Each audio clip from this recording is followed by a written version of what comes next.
Thumbnail দেখে ইতিমধ্যে আপনারা ধারণা করে ফেলছেন আমি আজকে কোন বিষয় নিয়ে কথা বলবো। ভাই, কালকে বাংলাদেশ সান মারিনো ম্যাচ দেখে আমার কাছে মনে হয়েছে রহমতগঞ্জ আর ফরাজগঞ্জ খেলা খেলতেছে। ইতিহাস লেখা হয়েছে, আপনার অনেক ফাটায় ফেলতেছেন ফেসবুক টেসবুক একদম মানে মানে নাইচা কুইদা।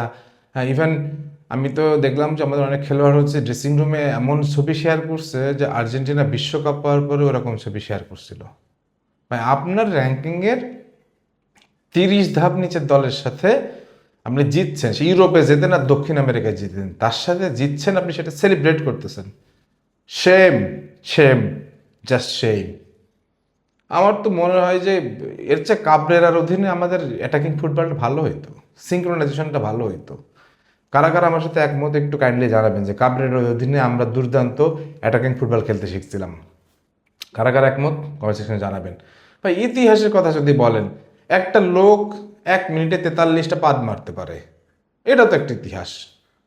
তো ইতিহাস বলে কি মানে কি হইল, মানে ইতিহাসটা কি? ওই লোক 43টা পাদ মারতে পারছে মানে একটা মিনিটে, এটা ইতিহাস? এটা কি খুব গর্বের ইতিহাস নাকি? ইউরোপিয়ান সয়েলে সান মারিনোর সাথে আপনি মানে মনে করেন হাইগা মুইতা মানে থ্যাবরায়া থুবরায়া আপনি কোনো রকমের একটা জয় নিয়ে আসছেন, সেটা বলতেছেন ইতিহাস? ইতিহাস কিভাবে হইতো? ইতিহাস হইতো ইউরোপের একটা, যদি আপনি সে ফর এক্সাম্পল আমি ধরে নিচ্ছি মানে মধ্যম সারির বা একটু তার উপরের দল, লাইক হচ্ছে আপনার লিচুস্তান, তারপরে হচ্ছে যে আপনার সামহাউ এরকম এরকম মানে এই টাইপের আছে না কিছু, মানে হচ্ছে যে ফিনল্যান্ড টিনল্যান্ড এরকম টাইপের কিছু দল আছে। এদের সাথে যদি আপনি অ্যাটলিস্ট 1-0 একটা জয় আনতেন, তাহলে সেটাকে আমরা ইতিহাস বলতাম। সান মারিনোর সাথে আপনি ইউরোপের মাটিতে জিতছেন, তাতে আপনি ইতিহাস মিতিহাস বানায়া একদম ইয়ে করতেছেন। খেলা ভাই কালকে দেখতেছিলাম, টু বি ভেরি অনেস্ট, খেলা দেখতে দেখতে আমার কাছে শুধু একটা জিনিস মনে হইলো, 4-3-3 দিয়ে শুরু করলো বুঝলাম, তারপরে ওইটা আল্লাহর কসম 4-3-3 থেকে কখন 4-1-2-3, 4-3-2-1, 4-4-2, 4-2-4, কি হইলো আমি কিচ্ছু বুঝলাম না, কিচ্ছু বুঝলাম না। একটা খেলোয়াড় মানে 5টা সেকেন্ড বল পায়ে রাখতে পারতেছিল না, একটা খেলোয়াড়। একদম সিরিয়াসলি বলতে একটা খেলোয়াড়। আমি একটা খেলোয়াড়ের কথা বলি, আমি প্রথমে আমাদের হামজা ভাইয়ের কথা বলি। হামজা ভাইয়ের জেট ল্যাগ ছিল নাকি মনের মধ্যে কোনো অশান্তি ছিল আমি জানি না, হামজা ভাইকে আমি কালকে হামজা ভাইয়ের মতো খেলতে দেখলাম না। পাস দিছেন, অ্যাসিস্ট করছেন, সব ঠিক আছে, কিন্তু হামজা ভাইকে হামজা ভাইয়ের মতো আমি খেলতে দেখলাম না। আমার কাছে মনে হয়েছে হামজা ভাইয়ের খেলাটা বের হয় নাই। ভাই, গালি মারবেন, ফেসবুকে আমাকে মানে যাতাই মাতা বলবেন, চর থাপ্পড় দিবেন, যা ইচ্ছা করেন, আমি সত্যি কথা বলবো, আমার যেটা মনে হচ্ছে সেটাই বলবো। বাংলাদেশ খারাপ খেলছে, খারাপ খারাপ কথাই বলবো, ভালো খেললে ভালো কথাই বলতাম। আপনি জোর করে বলতে পারবেন না আমার মুখ দিয়ে যে ভাই ভালো খেলছে, ভালো খেলা নাই, খারাপ খেলছে, জঘন্য খেলছে। আর স্টার্টিং ইলেভেনটাই দেখেন, সামিদ সোমকে নেয় না, ফাহমেদুলকে নেয় না, জায়ন আহমেদকে নেয় নাই, আর নিচে কাকে? লুলা দা সিলভা, লুলা দা সোহেল, লুলা, হ্যাঁ লুলা, সোহেল রানা, লুলা ভাইয়া, লুলা ভাইয়া একটা বল পাস মানে মানে পাইছিল, তা বাস দিতে পারে নাই, পা ঠেকাইছে, তার আগে বল নিয়ে নিছে। লুলা ভাইয়া একটা বল পাইছিল, খুঁজে দেখেন, একটা পাইছিল লুলা ভাইয়া। কোচ নিশ্চিত সিন্ডিকেটের মাল বলছিলাম, একদম পিওর সিন্ডিকেটের মাল, না হলে স্কোয়াড দেখে বোঝা যাচ্ছে না? সামিদ সোমনে, ফাহমিদুল নাই, জাহান আহমেদ নাই, লুলাদা সোহেল জায়গা পেয়ে গেছে। লুলাদা সোহেল, ট্রফিক ওই যে নাম্বার 10 কারণে নামাইছে, স্ট্রাইকার না কি আল্লাহ জানে, আল্লাহ নাম্বার 10-এর ইজ্জত মেরা দিছে। 2টা বল টাচ করছে না 3টা বল টাচ করছে, এটা ভালো অ্যাসিস্ট করার চেষ্টা করছিল, বাট ওই যে বললাম ওই সোহেল, আবার সে পিচ্ছি সোহেল মানে জুনিয়র সোহেল, সে পায়ে ঠেকাইতে পারে নাই। ওখানে যে খুঁজতেছে যে কি মালটাকে মারা উচিত ছিল নাকি মালটা ছেড়ে দেওয়া উচিত ছিল। ভাই রাগ উঠে,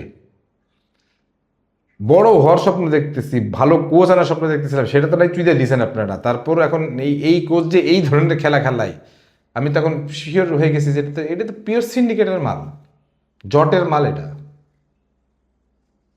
মিতুল মার্মা যেই গোলটা খাইছে ভাই, গোল লাইন প্রযুক্তি থাকলে ভাই 100% গোল, আমি চোখ দিয়ে দেখেই বলতেছি যে গোল ভেতরে একদম মানে যে পরিমাণ ঢোকার কথা ছিল তার চেয়ে বেশি ঢুকে গেছে এবং এটা গোল হয়। ভিএআর থাকলে 100% গোল, গোল লাইন প্রযুক্তি থাকলে 100% গোল, তার মানে ম্যাচটা ড্র ছিল। মিতুল মার্মা কি ধরনের সিলি মিস্টেক করছে, তারপরে আনিসুর রহমান জিকোকে একবার সুযোগ দেওয়া হবে না। তারপরে আর কার কথা বলবো, মানে খারাপ তো সবাই খেলছে, মানে কয়েকজনের তো বলতে ইচ্ছা করতেছে। তবু বর্মন হেডারটা ভালো, সারা জীবনই ভালো ভালো করছে। তারিক কাজী এত ফাউল প্রবণ ভাই, তারিক কাজী কি দিন দিন ফাউল প্রবণ হয়ে যাচ্ছে কিনা জানি না। স্টপার ব্যাকের কাজ হচ্ছে মানে যতটা ফাউল এড়ায় খেলা যায়, কিন্তু সে ফাউল প্রবণ হয়ে পড়তেছে, খুব অ্যালার্মিং, খুব অ্যালার্মিং। ইসা ফয়সাল খুব নাম ডাক শুনতাম, লোকটা শুরুই করলো, কিন্তু মানে আমার কাছে মনে হচ্ছিল অতিরিক্ত মানে অ্যাগ্রেসিভ, তেরে ফুরে একদম উইং টুইং ঝাঁপায় কাঁপায় ফেলবো। কিন্তু আরে ভাই ওরা তো ফিজিক্যালি ওরা ফিট, তুমি তো ফিজিক্যালি ফিট না, ওদের সঙ্গে তোমার ব্রিলিয়ান্স দিয়ে খেলতে হবে, তেরে ফুরে খেলতে গেলে পারবা না। ফাহিমকে দেখলাম সানমারিনোর একটা খেলোয়াড় জাস্ট শুধু এরকম মানে ড্যাশ ইয়ে করতে গেছে, মানে মানে body shoulder two body shoulder ইয়ে করতে গেছে, চার্জ করতে গেছে, ওকে যে হাত দিয়ে সরাই দিল। ওই ইঁদুর ধরে না, ইঁদুর এরকম ধরে একটুকে সরাই দেয়, একদম ফাহিমকে এরকম জাস্ট সরাই দিল। ফিজিক্যাল ফুটবল হবে, এটা তো আমি আগেই বলছিলাম যে সান মারিনো ফিজিক্যালি অনেক শক্তিশালী, এবং সান মারিনো আগে সে দল নেই। বাংলাদেশ মনে করছে কি আমরা নেদারল্যান্ড জার্মানির মতো 12-13টা করে গোল দিব। আরে ভাই সান মারিনো এখন লিচুস দিনকে লাস্টের কয়েকটা ম্যাচ আগে হারায় আসছে, তারা এখন ওই দল নাই, ভালো খেলতেছে। যে দেশে জনসংখ্যা 1 লাখের কাছাকাছি, সে দেশে যে খেলতেছে এই তো বেশি, আর সেই দলের সাথে ম্যাচ জিতে আমি ভাই ইতিহাস ইতিহাস গড়ছি। আমার হেডার ইতিহাস গড়ছেন মিয়া, এটা কোনো ইতিহাস হলো? খেলার মান কি? খেলার মান যদি খুবই দুর্দান্ত হইতো তারপর তো হারতেন, তা আমি বলতাম যে ইতিহাস না হোক অন্তত ভালো খেলছে, ইতিহাস গড়ছেন। ফার্স্ট হাফে মনে করেন আপনার ইয়ে নাই, একটা নির্দিষ্ট কোনো টার্গেট নাই, মানে কোনো মানে স্কোয়াডের কি মানে কি অবস্থা ভাই। কেমনে সম্ভব আপনি ফাহিম আহমেদ, লুলাদা সোহেল, হ্যাঁ সোহেল রানা, এগুলোর কেমনে নামান মাঠে? আপনি বলে একদম ওইভাবে প্রো ট্রোর লাইসেন্স নিয়ে আপনি বলে ইন্দোনেশিয়ার এশিয়ান কাপ খেলাইছে না, তা আপনি চোখে এগুলো পড়লো, এই মালগুলো পড়লো, তার মানে আপনি তো পিওর সিন্ডিকেটের মাল। এই মাল তো সিন্ডিকেটের বাইরে হইতেই পারে না। আর হাসান মামুন আল মামুন তো ওখানে আসেই, কানে কানে গিয়ে বসে বস মালডারে নামান, লুলাডারে নামান, দেখবেন দূর থেকে একটা দুর্দান্ত কিক দেবে, গোল হয়ে যাবে শিওর। এরকম একটা ফোর্স মারছে, ওই ফোর্সেই কিন্তু নিছে ধারণা, এবং ফোর্সে নিয়ে একদম হোগা মারা সারা। ভাই এই দাঁড়িয়ে টোয়ারি মুখে দিয়ে এইসব কথা বলতে ইচ্ছা করে?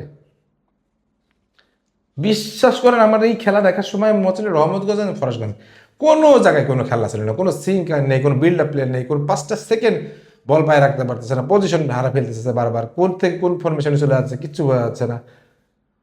লাস্টের দিকে একটু তাও ফাহমিদুল, জায়ান, সামিতের আসার পরে বেশি বড় বড় চান্স ক্রিয়েট হচ্ছিল। সামিত একটা ভালো সুযোগ নষ্ট করছে, জায়ান 2-3টা ভালো ক্রস তুলছিল, ফাহমিদুল লাস্টের দিকে একটা ভালো সুযোগ নষ্ট করছে। ভাই এই দল নিয়ে আর কথা আর বলতেছি না, এরপরে তো আমার ট্রেভর আসবে, রোনান আসবে, ফারহান আলী ওয়াহিদ আসবে, তখন কি এই মাতারি মানে এই যে থমাস ডুলি, এই মাতারি কি লুলাররা সোহেলকে রেখে মানে খেলাবেন, বা ফারহান আলী ওয়াহিদকে রেখে?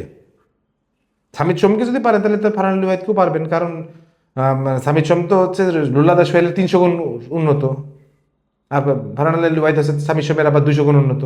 তার মানে এই ভালো খেলোয়াড়গুলোকে বসায় রাখবেন আর লুলাদা সোহেলকে খেলাবেন। ফারহান আলী ওয়াহিদ, ট্রেভার ইসলাম, জায়ান হাকিম, তারপর হচ্ছে যে হচ্ছে আপনার আমাদের সুলিভান ব্রাদার্স যে কেউ একজন আসলে ওদেরকে বসায় রাখবেন, লুলাদা সোহেলকে খেলাবেন, সিনিয়র সোহেল জুনিয়র সোহেলকে খেলাবেন, টফিককে খেলাবেন।